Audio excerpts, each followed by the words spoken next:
वो बेशर्म कहाँ है जो आपका बेटा कहलाता है? क्या हुआ ज़ैनब साहिबा, आराम से बात आपसे कोई बात नहीं करना चाहती मैं अब्दुल्ला साहब। जो शराफत का ढोंग रचा रहा है वो आपका बेटा कहाँ है? अभी और इसी वक्त बुलाएं उसे। ज़ैनब।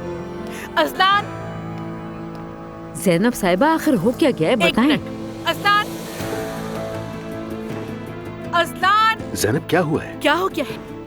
हम अज़लान से जान नहीं छुड़ा पा रहे। वो मुसलसल मेरी बेटी को मैसेजेस कर रहा है। दुखी तो वो भी है। अगर वो दुखी है तो क्या धमकी वाले मैसेजेस करेगा उसे उमर? क्या कहती है मेरे बेटे? क्या बात है ज़ैनब साहिबा? देखो अज़लान, मैं तुम्हें यहाँ पर आखिरी बार वार्निंग देने आई हूँ, और वो भी तुम्हारे खानदान के सामने। तुम मेरी बेटी से दूर रहो। तुमने उसकी जिंदगी को यहाँ तक पहुँचाया। मेरी बेटी ने तुम्हारी वजह से अपना बच्चा खोया है। सिर्फ उसने नहीं, मैंने भी अपना बेटा खोया।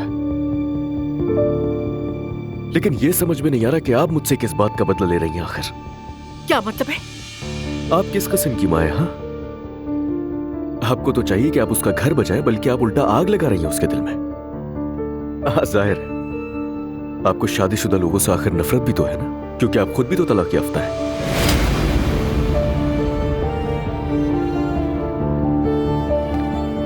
ज़ैनब, ये क्या कर रही हो तुम? क्या? ज़ैनब साहिबा आप ये क्या कर रही हैं? बस करें, बहुत हो गया, चली जाए यहाँ से।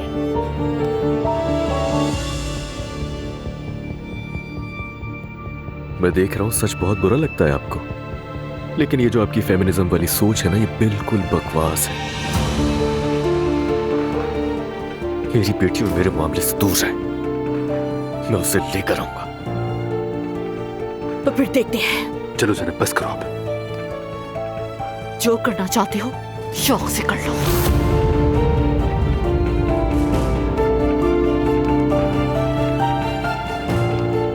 बेटा तुम ठीक हो ना? बोलो।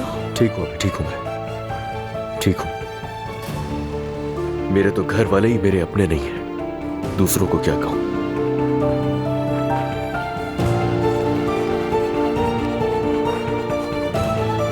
या अल्लाह पर अपना रहम फरमा दे। ज़ैनब ये तुमने क्या किया? Umar I am so sorry. मैं असल में ऐसी इंसान नहीं हूँ, लेकिन अब बर्दाश्त नहीं हुआ। कितनी बेबस हो गई हूँ ये बात नहीं बता सकती। जिंदगी में पहली बार ऐसा हुआ है। खुद को कसूरवार समझती हूँ। खुद को कसूरवार क्यों समझती हो? क्योंकि मेरी बेटी तनाव में इतना कुछ झेल रही थी और मैं शादी के चक्कर में लगी हुई। लेकिन ज़ैनब अगर दुआ ने ये सब कुछ छुपाया होता तो तुम्हें आखिर ये सब कैसे पता चलता? अगर मुझे एहसास हो जाता या कुछ भी अंदाजा हो जाता तो उमर शायद मेरी बच्ची दुआ बच जाती। ज़ैनब खुदा के लिए ऐसी बातें मत सोचो, ये सब फर्जी बातें हैं, इनका हकीकत से कोई वास्ता नहीं है। देखो मेरी बेटी तकलीफ में है और मैं कुछ भी नहीं कर पा रही। उमर, हमारी औलादें हमारी नहीं होती। क्या मतलब हमारी नहीं होती? उमर, ये मेरा नहीं खलील जिब्रान का कौल है। तुम्हारी औलादें तुम्हारी नहीं होती। वो अपनी जिंदगी की ख्वाहिश करती बेटियां और बेटे होते हैं जो अपनी राहों पर चलते हैं। तुम्हारे जरिए आते हैं मगर तुमसे नहीं।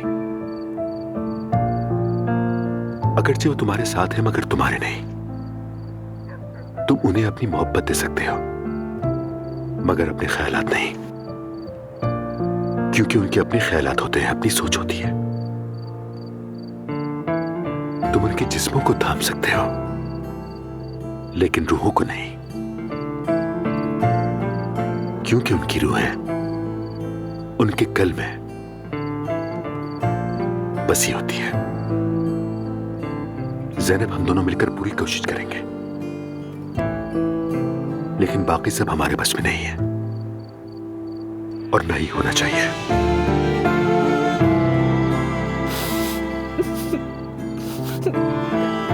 शुक्र है तुम मेरे साथ हो।